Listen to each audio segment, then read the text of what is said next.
Com a palavra o nobre deputado Plínio Salgado.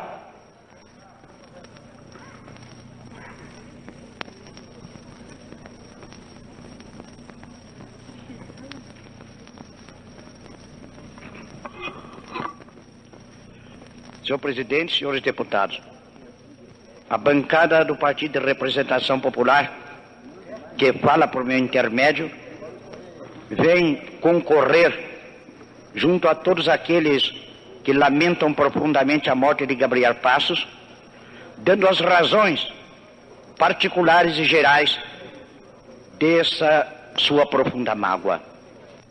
Disraeli, o grande estadista inglês, costumava dizer que a vida humana é tão curta que não chega a ser pequena. Realmente, é curta demais a vida humana. Mas justamente por ser curta, nós deveremos encompridá-la no sentido da intensidade, no sentido das batalhas generosas pelos ideais superiores. E Gabriel Passos soube fazer assim. Sua vida, se foi curta no tempo, foi grande no espaço dos imensos ideais. E isto nos consola e nos dá certeza de que seu exemplo frutificará nas gerações vindouras.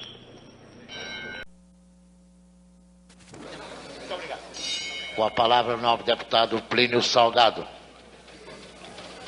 Senhor presidente e senhores deputados, é ainda sobre o tema de reforma agrária que vai falar o segundo orador. Isto pela circunstância de que, por ocasião da apresentação do projeto de minha bancada, criando o Fundo Nacional para a Reforma Agrária, o tempo me foi de tal maneira exíguo que mal pude aflorar os temas principais que encerra o projeto. E aguardei para a primeira oportunidade dar algumas explicações à casa acerca das razões e dos objetivos daquele projeto por mim apresentado. Senhor presidente, este problema da reforma agrária, no seu desenvolvimento dialético, apresenta-nos uma tese, uma antítese e uma tentativa de síntese. A tese é governamental e apoiada pelas chamadas esquerdas. Objetiva uma reforma constitucional como condição sine qua non para se realizar uma reforma agrária. A antítese é a daqueles que pretendem a intangibilidade da Carta Magna e se apoiam grandemente em vastas áreas rurais de fazendeiros e sitiantes.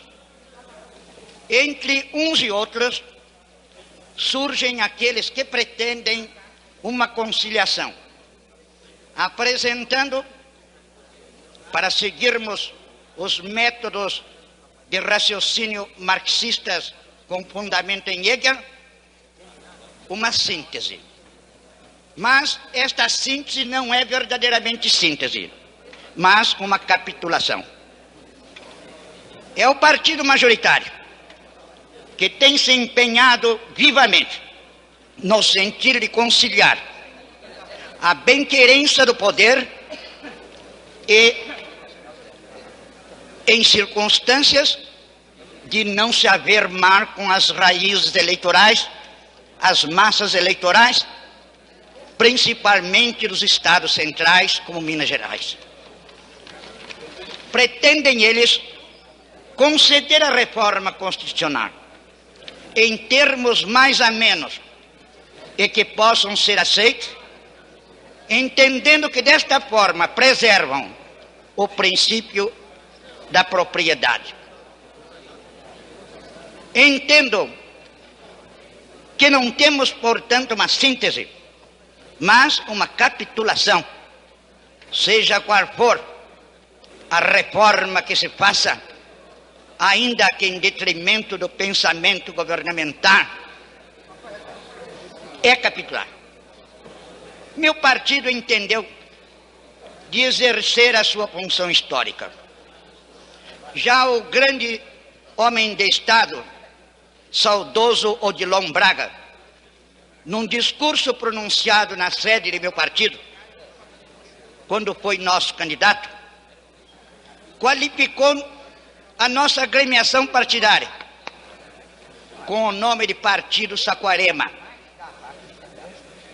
Como se sabe, este Partido Saquarema teve grande ação nos tempos do Primeiro Império e da Regência, porque era o partido moderador. Enquanto, de um lado, os jacobinos exerciam grande ação nos periódicos do tempo e nos discursos de praça pública e do parlamento, e enquanto os chamados restauradores cingiam-se a uma tradicionalidade que já não se comportava com a nova situação da independência de nosso país, este Partido Saquarema era o que dizia sempre a palavra serena e calma, inteiramente alheio aos temas emotivos e às paixões que se desencadeavam. Odilon Braga tinha razão. Sempre admirei, naquele período de nossa história, o vulto de Evaristo da Veiga, o homem que, em todas as ocasiões em que explodiam as paixões de nossos patrícios, trazia uma palavra calma e ponderada. Nestas condições, verifico que tanto de um lado como de outro existe um grande anseio para a solução do problema agrário do país. E que, teorizando uns de um lado e outros de outro, aparentemente divergentes, na realidade desejam a mesma coisa. Qual o motivo pelo qual o governo da República deseja uma reforma constitucional? Ele e seus adeptos explicam: porque não há dinheiro para as desapropriações. Aceitando para argumentar que a desapropriação seja o principal numa reforma de estrutura agrária, aceitando para argumentar, porquanto a colonização é a que demanda maior despesa, entendemos nós, primeiro, apresentar um projeto de reforma agrária baseado na criteriologia decorrente da doutrina que exposamos e que vê em tudo a correlação fenomênica. Entendemos então de correlacionar todos os fenômenos econômicos do país e todas as atividades governamentais no sentido de atingirmos uma fórmula de solução para o problema agrário. Isto posto, gizei o assunto, dividindo-o em três termos: o homem, agente da produção; a terra, instrumento deste agente; e a produção, resultado da atividade do agente usando este instrumento. Sistematizamos e metodizamos a matéria, de sorte que este projeto de reforma agrária, que foi por nós apresentado, resultando de acurados, demorados, exaustivos estudos técnicos, este projeto estabelece, inicialmente, a valorização econômica do homem rural, em seguida, a assistência técnica, depois, o financiamento, logo depois, o problema das indústrias primárias, segue o problema da locomoção e dos transportes. Em seguida, trata-se do acesso à propriedade e o uso da terra. Examina-se o conceito espacial das propriedades agropecuárias, o que não está em nenhum projeto apresentado. a definição do que seja latifúndio, minifúndio, propriedade média e propriedade familiar. Mostramos nesse capítulo o que pode e o que não pode ser desapropriado. Passamos a desapropriação por interesse social e definimos todos os casos em que ela se pode dar. Tratamos dos direitos do trabalhador rural, parte indispensável de uma reforma agrária. Estudamos e procuramos os remédios para os casos de parceiros e rendeiros. Tratamos do seguro agropecuário. Depois, não podia deixar de ser da conservação da terra, do solo, do florestamento, do reflorestamento, da irrigação, ainda da conservação dos produtos e acesso aos mercados, já aqui entrando na terceira parte da produção, de forma a garantir ao lavrador um preço justo, razoável, para que ele tenha estímulo para trabalhar. E finalizamos dando o órgão executor da reforma agrária completamente fora das esferas políticas. Porque se hoje está um partido no governo, amanhã estará outro. E é mais do que humano que esse partido queira locupletar-se do órgão para fins políticos eleitorais. Então criamos o órgão sem partidos, porque um conselho deliberativo será eleito pelas categorias de produção, que não irei enumerar para poder entrar logo na matéria que mais me compete neste instante. Este Conselho Deliberativo é que indica as listas tríplices ao Presidente da República para a nomeação da Comissão Executiva. Apresentar este projeto, eis que pensávamos como arranjar dinheiro para a execução de tão lindo e vasto plano.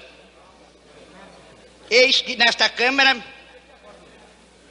apresentou-se um projeto de empréstimo compulsório. Minha bancada votou contra. Primeiro, porque era inconstitucional, uma vez que entrava em vigor imediatamente.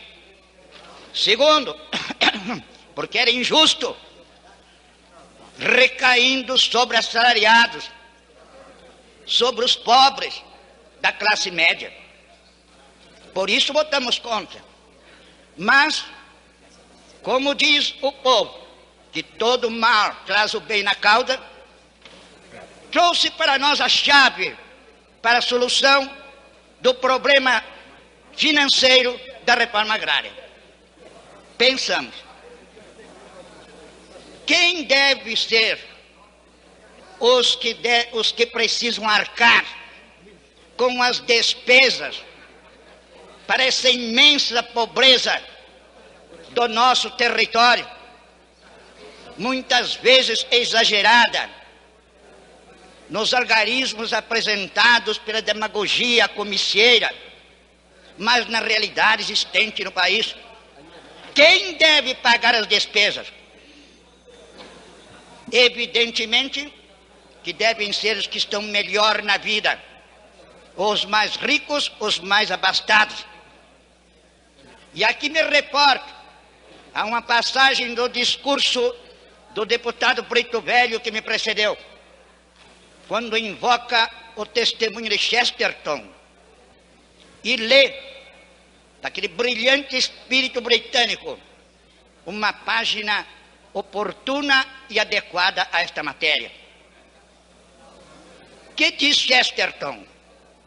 Que Rothschild e Rockefeller não defendem o princípio da propriedade, nem podem defender aqueles que representam tristes monopólios grandes empresas, porque é da índole do capitalismo, e está patente na análise feita por Karl Marx, que é perfeita, é índole do capitalismo na luta pela concorrência, ir eliminando os menores e subsistindo os maiores, os mais fortes.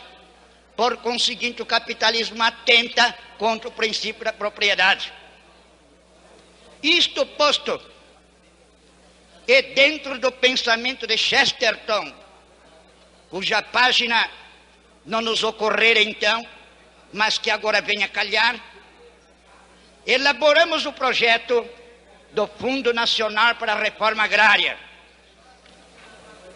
Mas antes disso, precisamos ver quais eram as necessidades do governo para a desapropriação. Fomos às estatísticas. Infelizmente, não temos a estatística de 60. O IBGE apenas tem a de 50. Mas fomos a essas estatísticas e verificamos o seguinte: existem no Brasil 800 milhões de hectares agricultáveis. Estão em domínio particular 232 milhões de hectares. Quer dizer, 500 e tantos milhões de hectares não estão em poder de particulares. Então vejamos o que pode ser desapropriado. Nestes 232 milhões de hectares, temos a considerar os ocupados por culturas permanentes: café, cacau, mate e outras culturas. Isto orça em 5 milhões de hectares. Temos as culturas temporárias, em razão do ciclo vegetativo: cereais, leguminosas, tubérculos e raízes, plantas industriais. Isto orça em 21 milhões de hectares, que somados aos outros nos dão 27 milhões de hectares. Temos de considerar as áreas ocupadas com pastagens. A população bovina, equina, asinina, caprina e ovina no Brasil é de 130 milhões de cabeças, variando a qualidade de pastagens. Nos lugares, o gado vive na razão de 1 hectare por cabeça. Em pastagens piores, é necessário 2 ou 3 hectares. Tirando-se a média, por baixo, existem 140 milhões de hectares ocupados com a criação. Mas há ainda a considerar as áreas ocupadas por matas. Certamente que a reforma agrária não vai meter fogo nas florestas. Pelo contrário, ela precisa reflorestar ainda. Isto podemos avaliar em 10% sobre os 230 milhões de hectares, o que nos dá 23 milhões de hectares. Tudo calculado, resta desapropriável 41 milhões de hectares. Desapropriáveis se estas terras estiverem nas condições previstas pelo outro projeto nosso de reforma agrária: improdutivas, por incapacidade, por omissão ou por intuitos de especulação do seu proprietário.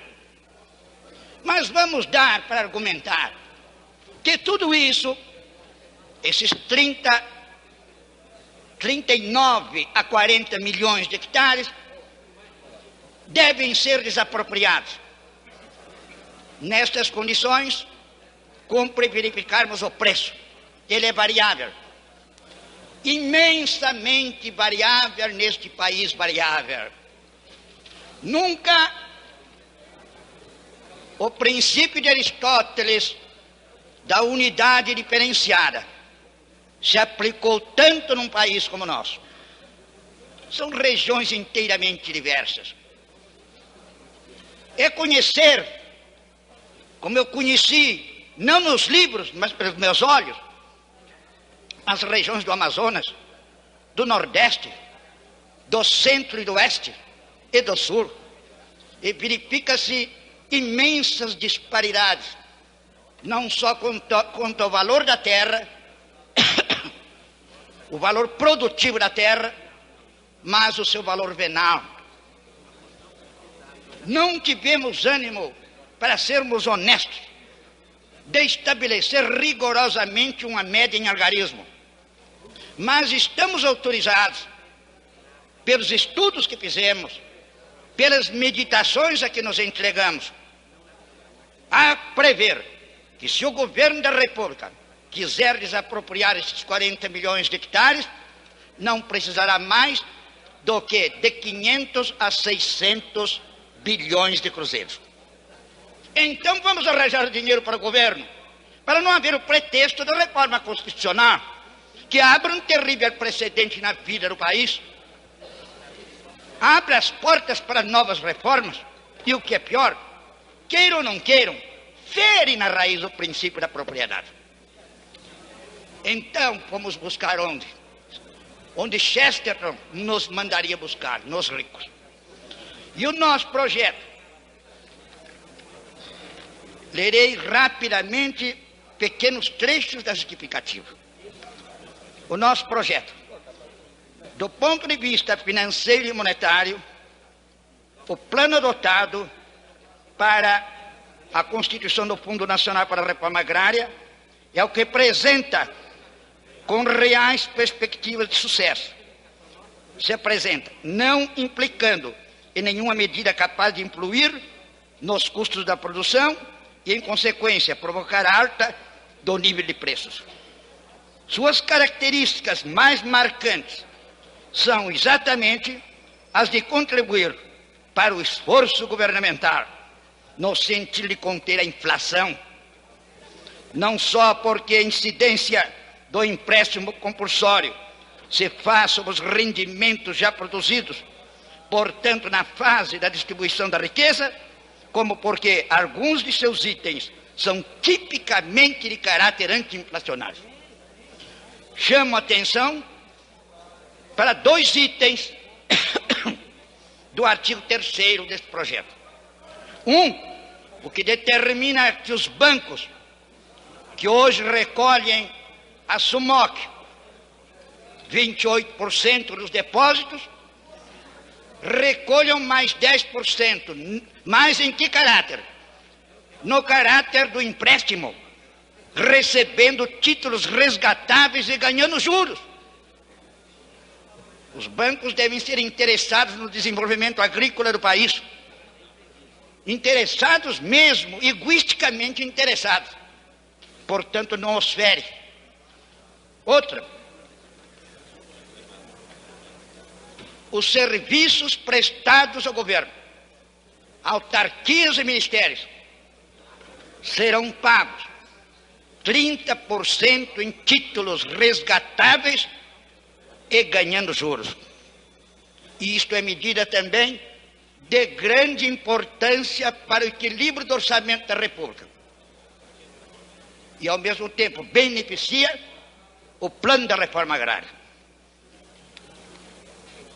O adicional atribuído ao imposto de renda, declarado pelas pessoas jurídicas, para a subscrição do empréstimo, também está dentro da margem adequada.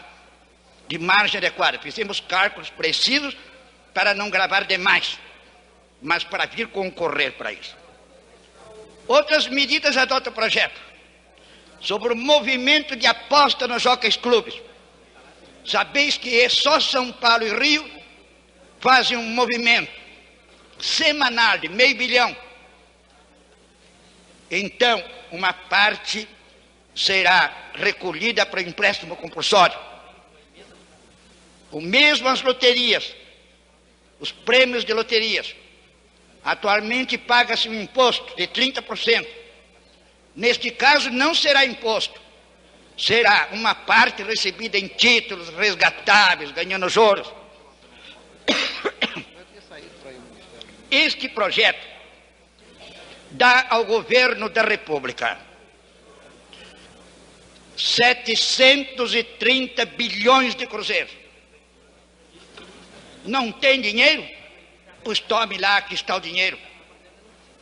Você vai buscar onde? Ferindo o princípio da propriedade? Desgraçando às vezes um lavrador? Não, vai tirar dos ricos. Dos ricos, que estão se completando com imensos lucros.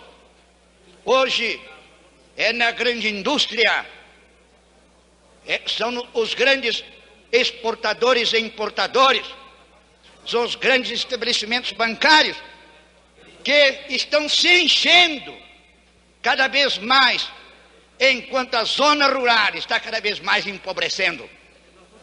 Para restabelecer o equilíbrio do país, deste país em tudo desequilibrado, é necessário que se tire de onde existe, para pôr onde não existe.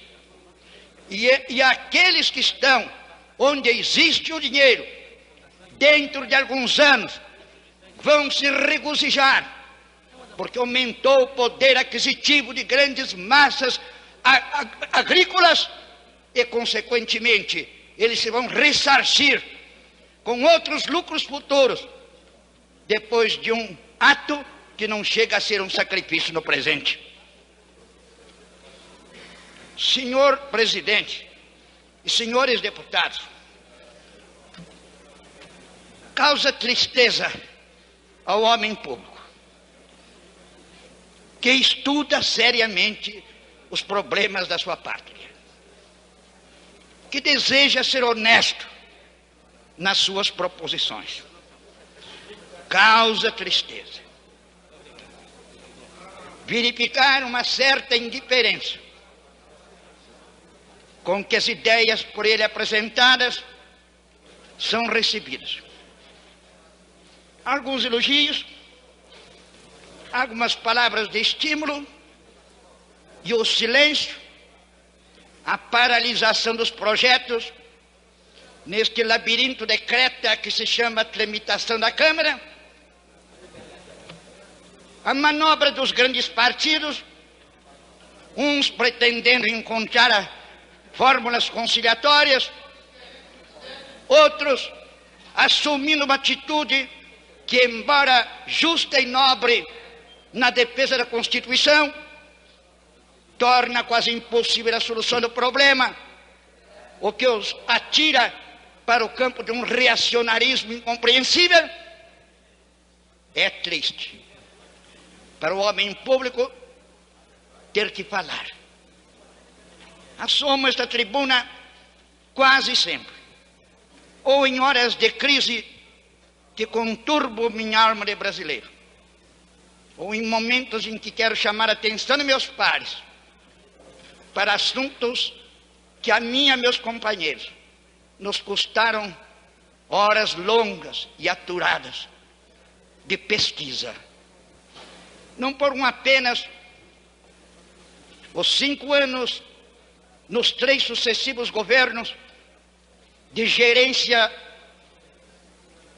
do Instituto Nacional de Imigração e Colonização, para os quais indiquei sempre os presidentes, dizendo-lhes sistematicamente: cuidem primeiro da colonização, a imigração é segundo problema, porque não podemos convidar ninguém a vir à nossa casa se ela não está arrumada. Mas nunca esta casa me deu verba.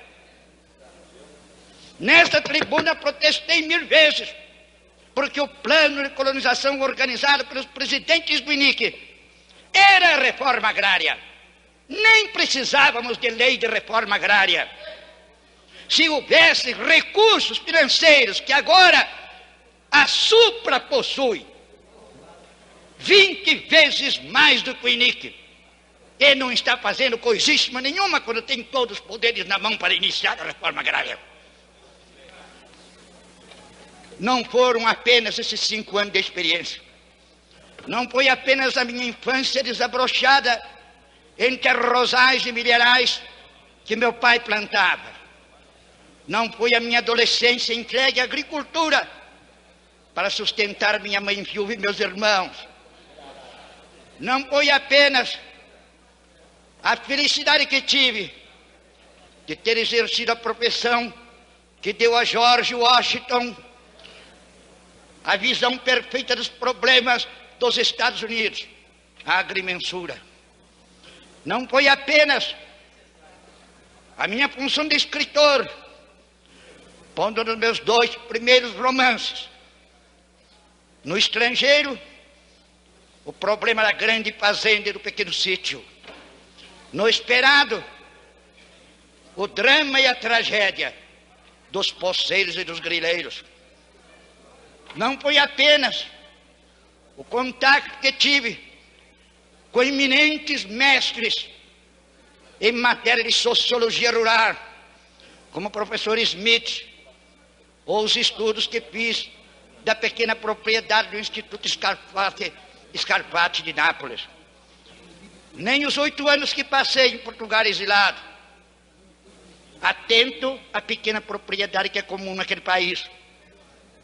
Foram também 3 meses, os últimos 3 meses, de estudo de estatísticas, de números, convencido de que estou, que aceita por todos a intangibilidade da propriedade.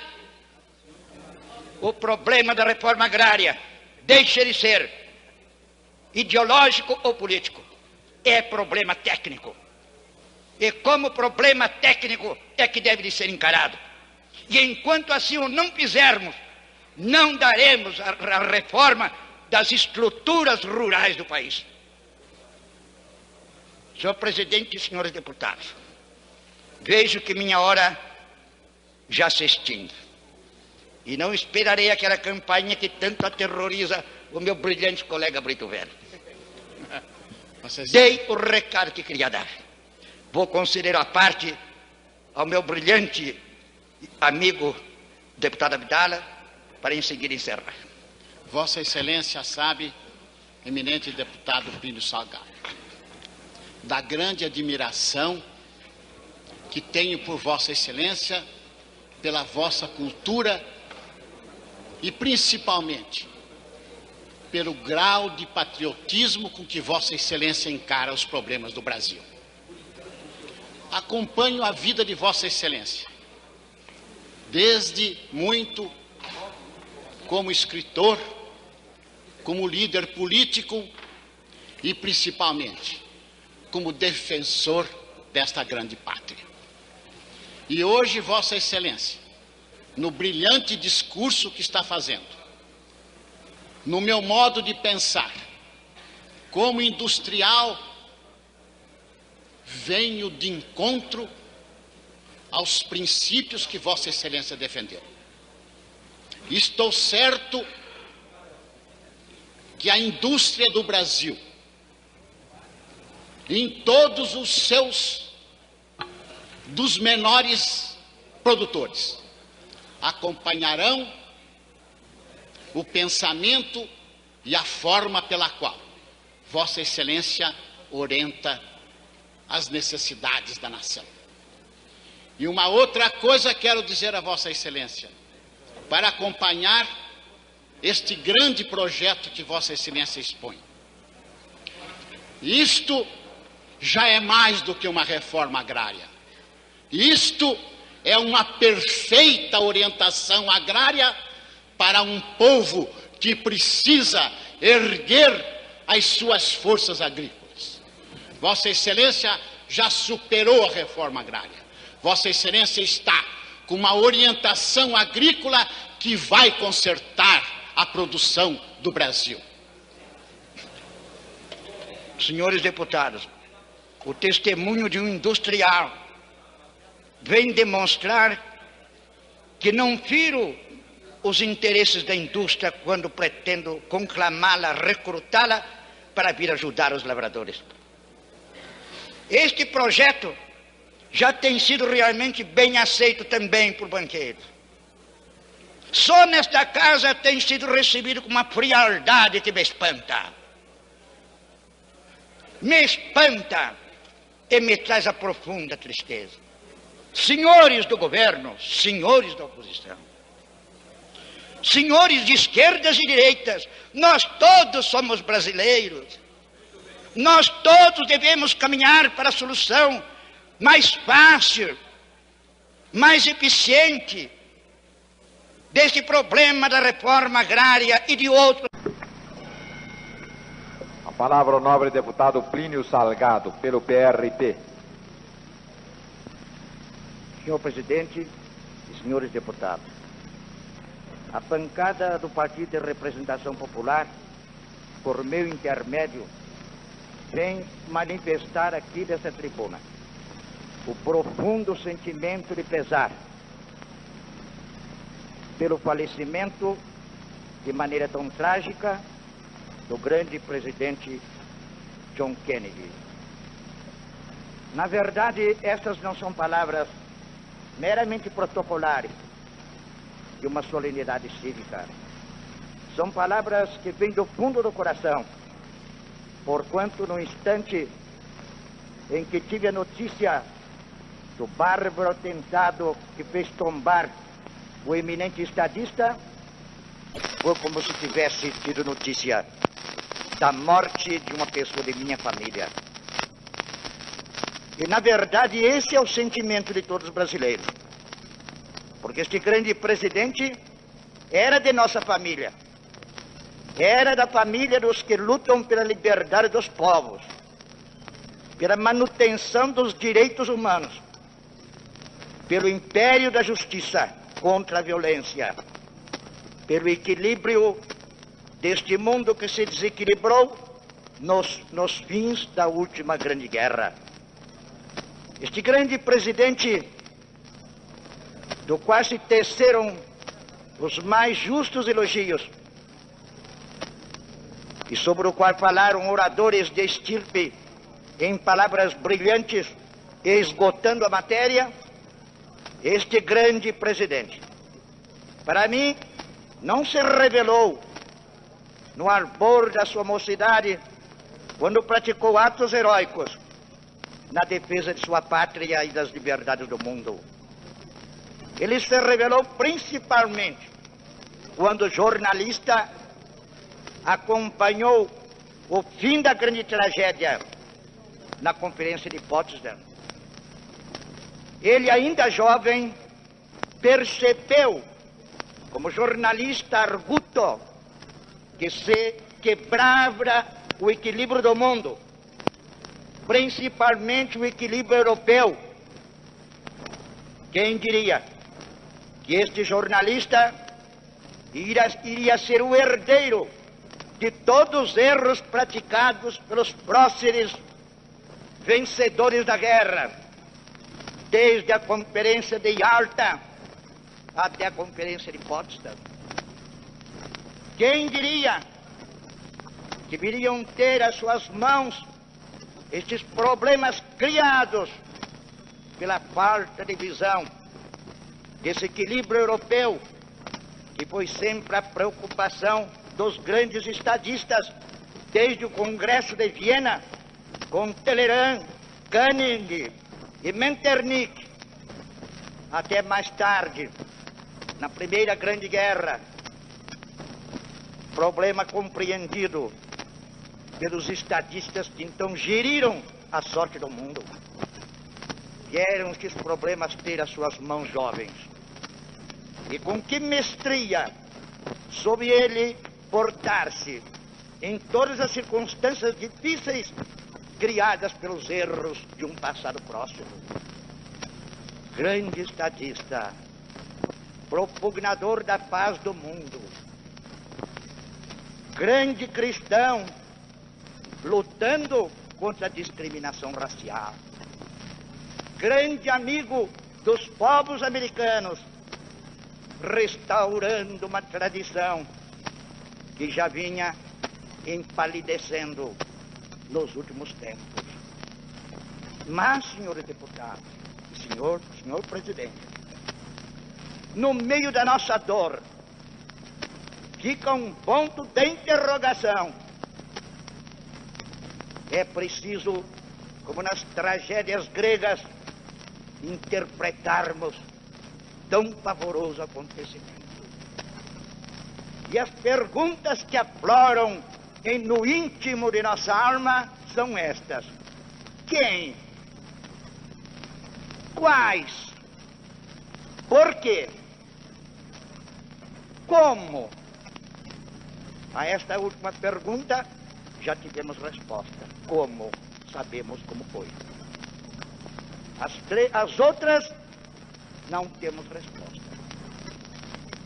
O Partido Comunista da Inglaterra acusa os conservadores reacionários. Mas os conservadores, os homens dos grandes trustes, os homens das finanças, não viam então em Kennedy o defensor das liberdades e da livre iniciativa? Não foram eles. Então pergunto, são os comunistas? Nós bem sabemos, e recentemente o deputado Zanello, lendo uma revista francesa, cujos dizeres foram confirmados pelo Intelligence Service e pelo FBI, revelava à Câmara que existe no mundo uma organização secreta composta de 400 membros, 400 mil membros, dos quais 22 mil com a missão de matar sem deixar rastro. Mas, pergunto, aproveitaria acaso a Rússia, ao Partido Comunista, a morte de John Kennedy? Não era ele o campeão da convivência pacífica, o lutador pela paz do mundo? Não, não foram os comunistas, não foi a Rússia soviética. Teria sido por acaso Cuba, contra cujo governo despótico e sanguinário Kennedy, como todos nós, temos lutado? Mas que interessava a Cuba criar uma situação como esta? É verdade que o suposto assassino pertencia a uma organização castrista, mas isso não é motivo para se dê a Cuba responsabilidade. Também o suposto assassino esteve na Rússia durante algum tempo e casou-se com uma senhora russa. Tentou mesmo obter a cidadania soviética. Não obteve. Nem a Rússia, tratando-se de um homem perigoso, iria comprometer-se lhe dando cidadania. Portanto, nem Cuba, nem Rússia. Teriam sido os partidários da discriminação racial. Mas não. Este homem, suposto assassino, não era campeão da Ku Klux Klan. Então fica dentro de nossa alma um ponto de interrogação. Continua.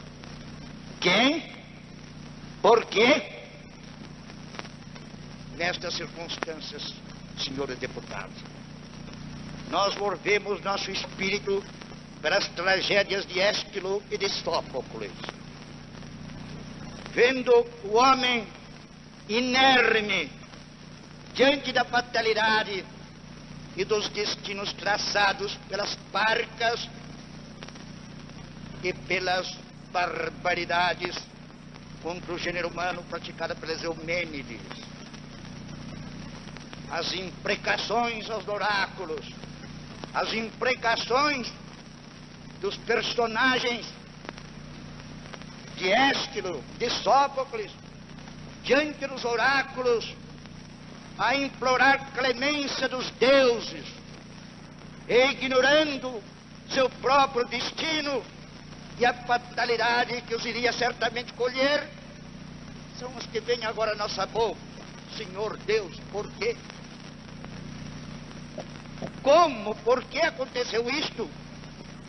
quando precisávamos tanto deste grande presidente, que compreendeu melhor do que outros as circunstâncias do subdesenvolvimento das nações latino-americanas, que deu corpo, deu vida, através da Aliança pelo Progresso, ao pensamento brasileiro, da Operação Pan-Americana lançada pelo presidente Juscelino Kubitschek,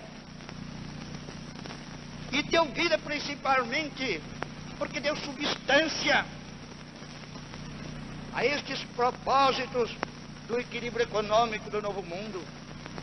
Lembro-me de que na reunião no Palácio Laranjeiras, quando nós, líderes de partido, ouvíamos do presidente Kubitschek os propósitos do lançamento da Operação Pan-Americana, falei por último e disse: não vejo viabilidade, porquanto o que se passa além da cortina de ferro na Rússia é diferente do que se passa aqui.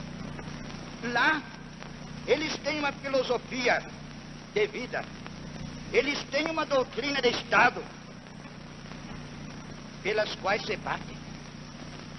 Eles têm substância, sendo materialistas dialéticos, materialistas históricos, são mais espiritualistas que nós, porque dão um conteúdo espiritual à sua luta, e baseados nos objetivos que colimam, agem uniformemente, de sorte que o Estado é o grande capitalista e não encontra dificuldades para executar uma política de ajuda mútua entre as nações satélites. Mas nós não temos um conteúdo doutrinário, e os grupos econômicos hão de se opor certamente aos propósitos governamentais no sentido de se realizar um equilíbrio econômico nas Américas. As palavras impressionaram o presidente. À noite, quando me pedir que reproduzisse, que foram ditas de improviso, que precisava delas, de fato o fiz. Mas não supunha eu que este presidente, espiritualista acima de tudo, desse esse conteúdo. É o conteúdo espiritual. Porque Kennedy luta pela liberdade humana, porque crê no espírito, e o espírito exige a garantia do livre-arbítrio. Porque Kennedy luta pela paz, porque Jesus Cristo, na última ceia, ao despedir-se do mundo, disse: a minha paz vos deixo. E ainda mais, uma nova lei vos dou: amai-vos uns aos outros. Porque Kennedy desejava a ordem econômica, o equilíbrio entre os povos, porque era espiritualista, era cristão e compreendia toda a humanidade como irmãos. É este homem que perdemos. Perdemos e não somos capazes de responder esta pergunta. Um magnicida, um paranoico, um desequilibrado, pratica atentados à plena luz, no meio do povo, atira e morre muitas vezes. Mas esse atentado foi premeditado. Alugou-se uma sala, usou-se uma teleobjetiva. Há alguma coisa por detrás disso. Permita a Deus que os norte-americanos descubram, para nos precavermos, nós, os povos livres da América, contra perigos semelhantes que impendem sobre a cabeça das nossas nacionalidades. O próprio assassinato do suposto assassino leva-nos a suspeitas graves. Não teria sido receio de que ele atravessasse e comprometesse certas organizações. Mas que organizações são essas? É tudo mistério. Volvemos então àquela situação de tragédia, da velha tragédia grega, da tragédia shakespeariana, perplexos, profundamente emocionados e perguntando: o que será agora? Eu vos direi o que deve ser agora. O que deve ser agora é a união mais profunda, mais íntima, mais estreita entre nós, nações da América do Sul, e os Estados Unidos da América do Norte. Uma união firme para constituirmos a barreira contra os atentados, as violências, as injustiças, as ameaças e os perigos que pesam sobre a humanidade de hoje. O sangue de Kennedy deve ser um sangue redentor, a maneira do Cristo que ele tanto amava. Este sangue deve nos unir-nos mais firmemente, e então da desgraça imensa teríamos um saldo, a esperança em dias melhores para os povos livres do Novo Mundo.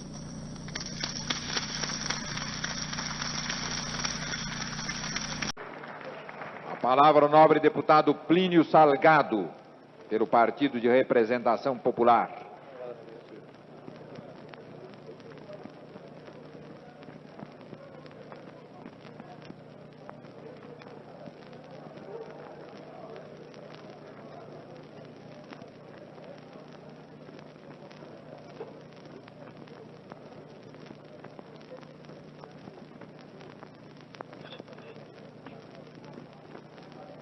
Senhor presidente e senhores deputados, serei breve, muito breve, mas dividirei este meu sucinto discurso em 4 partes.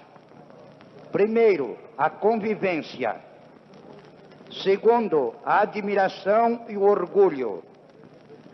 Terceiro, a divergência. Quarto, a saudade. Em 1930, regressando de uma viagem à Europa e ao Próximo Oriente, desembarquei no Rio de Janeiro no dia 4 de outubro, o dia seguinte da eclosão revolucionária daquele ano. Amigo de Augusto Frederico Schmidt, grande escritor e poeta, e homem de relevante serviço ao nosso país, dirigi-me à sua livraria, que ficava na rua Rodrigo Silva. Ali, Augusto Frederico Schmidt me disse: há um rapaz que você precisa conhecer. Ele escreveu um trabalho sobre Joaquim Nabuco, e eu gostaria que você ouvisse. Marcamos o encontro para o dia seguinte. Apareceu-me um jovem de 19 anos, magrinho, de ar vivaz, e leu-me o trabalho que havia escrito sobre Joaquim Nabuco. Percebi, pela forma e estilo e maneira de tratar da matéria, que ele, como Nabuco, filiava-se à corrente estilística e de pensamento de Renan e dos racionalistas franceses do século passado. Realmente, Joaquim Nabuco foi entre nós aquele que exprimiu o sentido linear, o equilíbrio perfeito de estilo literário e até mesmo de atitude pessoal daquele grupo francês que era, na ocasião, a pura expressão do aticismo grego e a forma linear do pensamento filosófico. Encantado com aquele jovem, segui para São Paulo. Em princípios de 1932, fundei ali um diário com a inolvidável figura de Alfredo Egílio de Souza Aranha e intimamente ligado ao meu particular amigo Oswaldo Aranha. Esse jornal destinava-se a ser, no tumulto das manchetes dos demais órgãos de imprensa, um órgão exclusivamente doutrinário. Imediatamente me dirigi ao Rio e levei este jovem, que era Santiago Dantas, para trabalhar comigo. Coloquei-o como um dos redatores principais daquele órgão. E ali trabalhamos, durante o curso de 32, a doutrinar o povo brasileiro, tão falto disso, naquele instante histórico de confusões ideológicas e de controvérsias políticas. Começamos a viver num círculo de rapazes, entre os quais Miguel Reale, hoje grande professor da Faculdade de Direito de São Paulo, e tão jovem como Santiago, e outros como Goffredo da Silva Teles, e Jacobina Lacombe, e Thierry Martins Moreira, a formar um grupo para a pura especulação filosófica e investigações sociológicas e históricas de nosso país. E formamos a pleiade magnífica de que hoje me orgulho de cerca de 30 professores de universidade, políticos eminentes em todos os partidos, porque formávamos uma nova mentalidade do povo brasileiro. Que noites aquelas, na garoa de São Paulo, às 3, 4 horas da madrugada, ao sairmos do jornal, encontrávamos em restaurantes ou bares, a discutir Kant e Hegel, a penetrar nas profundezas das filosofias que deram causa aos sistemas sociológicos e políticos de nosso tempo. Entrávamos noite adentro, pelo comentário de Alberto Torres, o grande crítico das instituições, ou de Farias Brito, o filósofo sem par que determinou o renascimento espiritualista no Brasil. Santiago era, então, meu companheiro de todas as noites. Quantas e quantas noites passamos a conversar sobre temas universais humanos e sobre temas nacionais brasileiros. Em 1932 mesmo, fundávamos uma sociedade de estudos políticos, em que pude recrutar o que havia de melhor na geração daquele tempo. E já pensávamos em lançar no país, em linguagem simples e vulgar, aquilo que nós queríamos disseminar no povo brasileiro e que era um resultado de nossos estudos e de nossas conclusões. Eclodiu a Revolução Paulista de 32. Por um grande equívoco, nosso jornal foi empastelado e incendiado. Porquanto, ainda que dessemos plena razão ao sentimento do povo paulista e à sua consciência jurídica inconformada com a situação de um governo discricionário, entretanto, nós pregávamos o nacionalismo, a união dos brasileiros, e propunhamos que o problema político nacional fosse resolvido mais por maneiras hábeis e inteligentes, do que por maneira violenta e sangrenta. Nessa ocasião, nunca me esquecerei daquela noite. Santiago Dantas estava ao meu lado. Enfrentamos a dura situação. E depois partiu ele para o Rio. Terminada a Revolução Paulista, vou ao Rio. Reorganizo, reagrupo os jovens da capital, então, da República. E era em casa de Oswaldo Aranha que nós nos reunimos. Santiago, Frederico Schmidt, Lacombe, Thierry Martins Moreira e muitos outros que depois vieram também agregar-se ao nosso grupo. Debatíamos os problemas nacionais e formulávamos a hipótese do lançamento de um grande movimento nacional. Esse grande movimento, incompreendido até hoje e confundido com sistemas totalitários, que era exatamente o que nós combatíamos, chamou-se Ação Integralista Brasileira. Logo, Santiago Dantas, com 20 e poucos anos, veio figurar entre mestres ilustres que compunham o Supremo Conselho daquele movimento.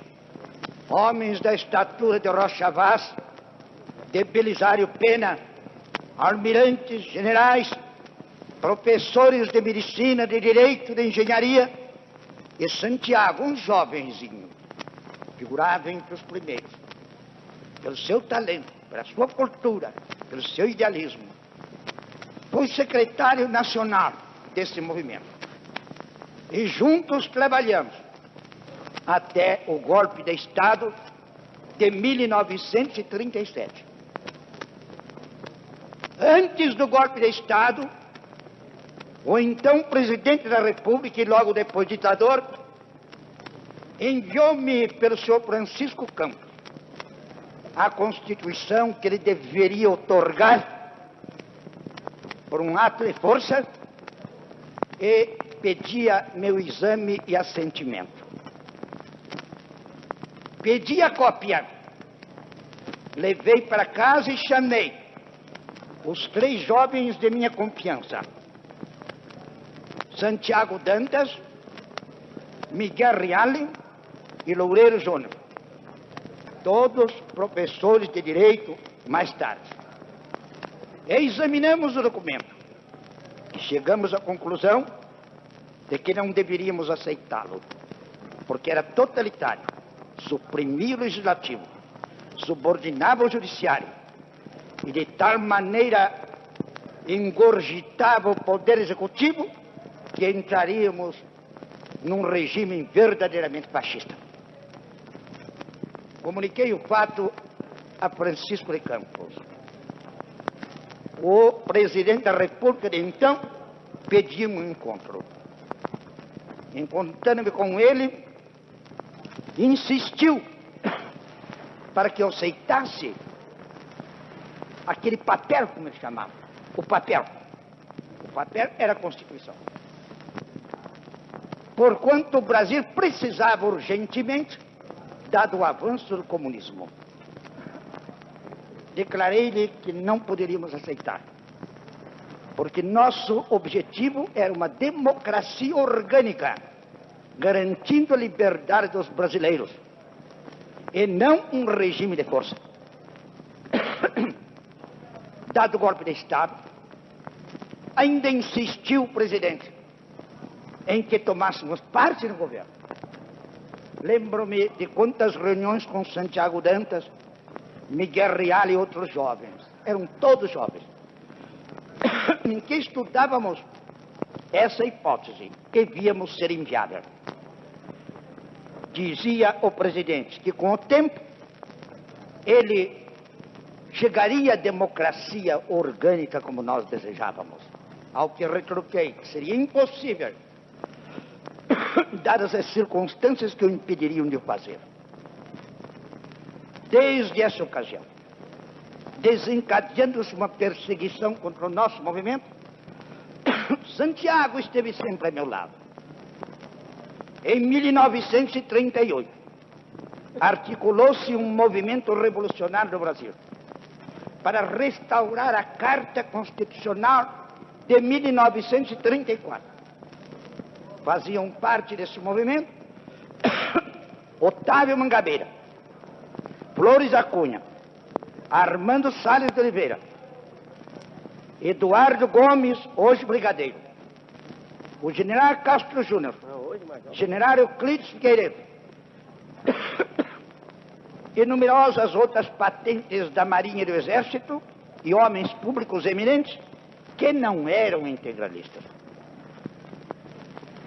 Nessa ocasião, Santiago e Miguel Reale me secretariavam. Deliberou-se que o general Castro Júnior seria o chefe que determinaria a revolução, o dia e hora. Marcado para 10 de março, organizamos o Estado-Maior Militar, inclusive com o general Basílio Taborda, que lá se achava, e o Estado-Maior Civil, que era constituído então por mim, Santiago Dantas, Miguel Reale e Loureiro Júnior. Esse movimento fracassou por motivos supervenientes. A Marinha estava com os navios sem pressão para sair ao mar. Em seguida, desencadeada a recrudescida grande perseguição, organizou-se de novo um movimento no país. Fui escalado para São Paulo, Mangabeira para a Bahia, Flores da Cunha para o Rio Grande do Sul, o general Lúcio Esteves para Minas, o general Guedes da Fontoura para o Paraná, e fomos tomar os nossos postos. Nessa ocasião, separei-me de Santiago Dantas, que ficou no Rio. Os acontecimentos ulteriores são do conhecimento de todos os brasileiros. Preso, exilado, passando 8 anos fora do meu país, de lá acompanhei a trajetória de Santiago Dantas no campo da cultura e do direito. É a segunda parte do meu discurso. A admiração e o orgulho. Que rapazes magníficos! Todos eles prestando concursos brilhantes e conquistando cátedras. Entre eles, Santiago Dantas brilhando como uma estrela de imenso fulgor. Como ele, era notável no campo do direito civil. Como se estendia pelos outros ramos do direito e como a sua cultura geral o ajudava imensamente no poder da conexão dos diversos ramos da ciência jurídica e no poder da expressão que lhe era peculiar, com aquele aticismo cujas raízes encontrei no seu primeiro trabalho sobre Joaquim Nabuco. Que grande orgulho! Esse capítulo de meu discurso é um capítulo de exaltação, de glória para aquele que acabamos de perder.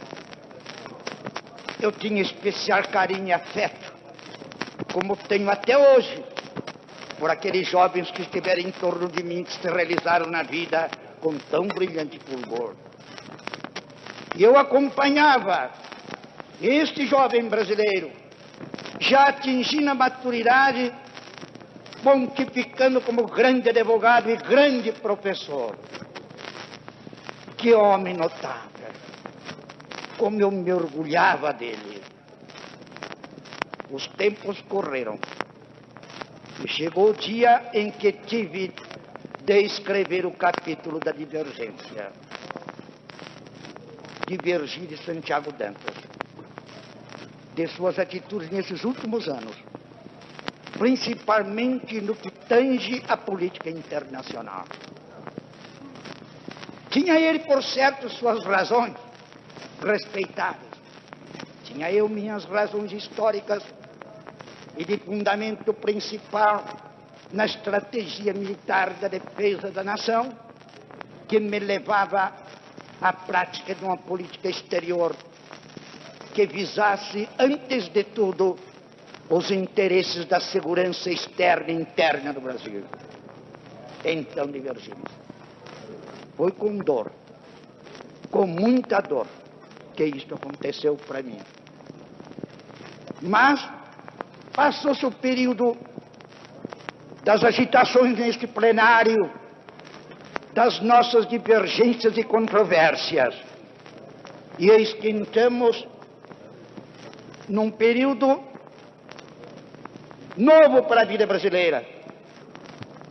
Este período de transição, este período tão parecido com os tempos do primeiro império e da regência, quando os espíritos se extremam, quando tudo se confunde, quando não se encontra aquela linha de equilíbrio pregada por Evaristo da Veiga e que tanto concorreu para a consolidação do sistema, da forma monárquica e do sistema parlamentar por ocasião da maioridade e nos anos posteriores. Tristes dias em que todos nos damos as mãos, os que fizemos a revolução, os que a não fizeram, os que a ela foram intensos, mas todos nós verificando que urge para o Brasil um sentido de equilíbrio e de harmonia, uma força propulsora acima dos partidos, a fim de que unidos os brasileiros possamos, já não digo consolidar uma simples revolução que é um mero episódio na história, mas consolidar a própria pátria nos seus fundamentos, nas suas realizações e no seu futuro. Neste período, encontrei-me aqui com Santiago Dantas. Apertamos as mãos da divergência, as mãos da controvérsia, as mãos das recordações de outros tempos. Como me entristeceu vê-lo abatido. A fisionomia pálida e terrosa. A morte já estava nele. Já não o rondava. Penetrara-o. Eu sentia que iria perder o discípulo, o amigo, como que o filho que vi nascer no alvorecer de 1930 com seus primeiros trabalhos literários. Faz talvez uma semana,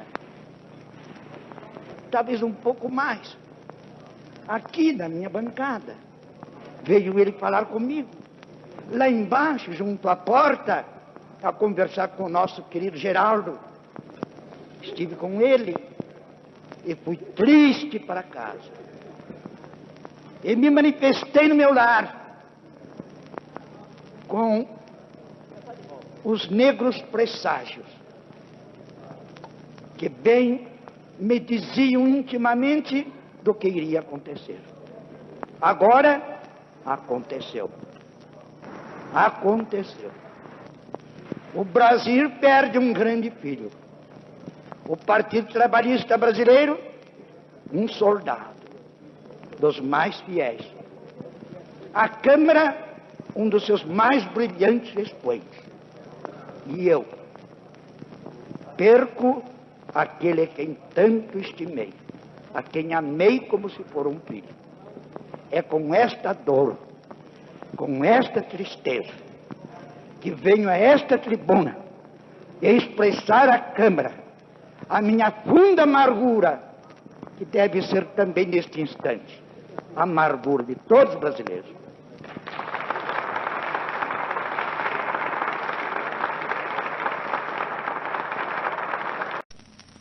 Tem a palavra o senhor deputado Plínio Salgado.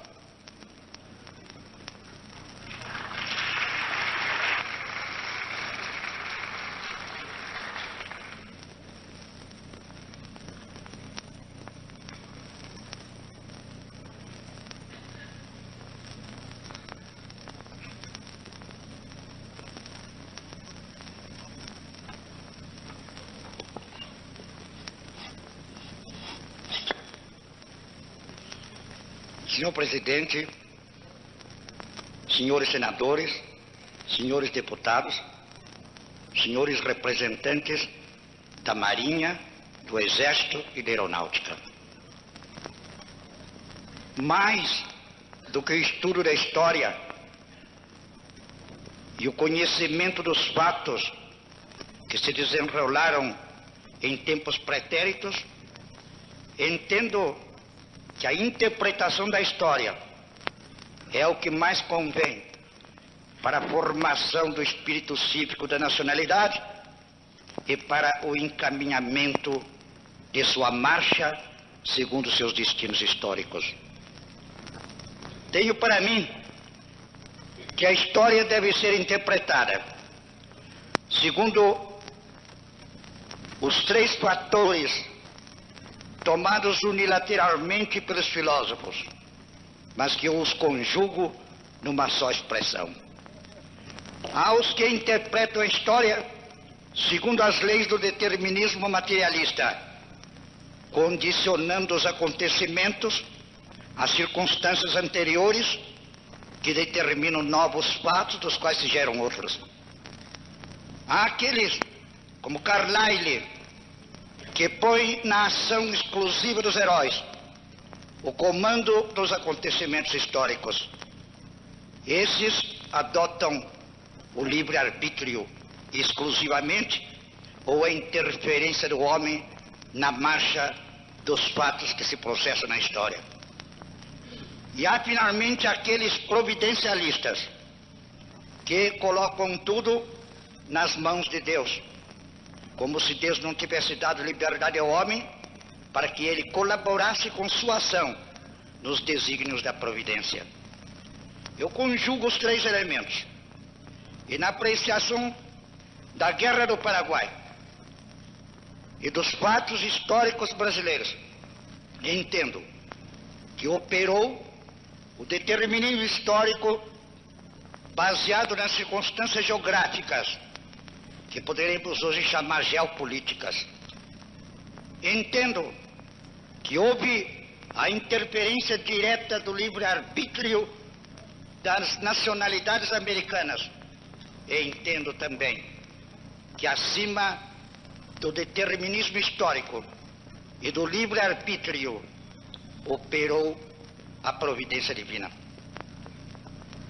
A história do Brasil, costumo eu dividi-la em três ciclos. O primeiro, o da expansão territorial, defesa da pátria no mar e avanço para o sertão desconhecido, com integração de novos territórios. O segundo ciclo será aquele em que houve a integração jurídica da nacionalidade. Começa, acredito eu, antes de 1750.